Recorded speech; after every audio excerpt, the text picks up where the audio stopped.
Hello and welcome.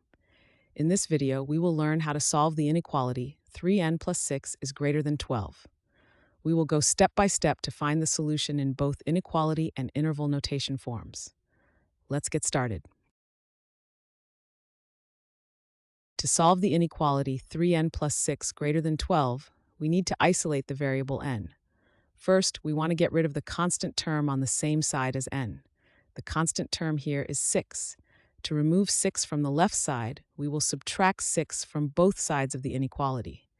This keeps the inequality balanced. So we start with the inequality 3n plus 6 greater than 12. Subtract 6 from both sides of the inequality. This gives us 3n plus 6 minus 6 greater than 12 minus 6. Simplify both sides. 6 minus 6 cancels out, leaving us with 3n on the left side. On the right side, 12 minus 6 is 6. Now we have 3n greater than 6. The expression has been altered by eliminating the constant term of 6, moving us one step closer to isolating n.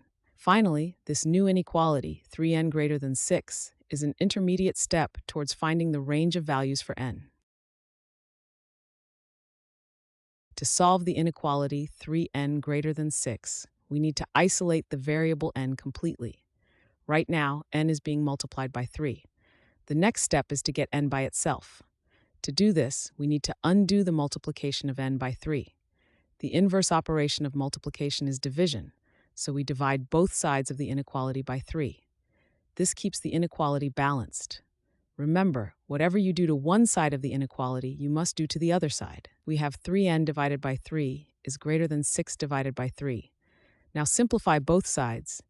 3n divided by 3 is just n. 6 divided by 3 is 2. So this transforms our inequality into n greater than 2. This gives us the solution in inequality form. In interval notation, the solution includes all numbers greater than 2. So in interval notation, the solution is from 2 to infinity. The interval notation is written as follows: 2 comma infinity, where the solution does not include 2, but includes everything greater than 2. Thanks for watching. I hope this video has helped, and if it did, please drop me a like.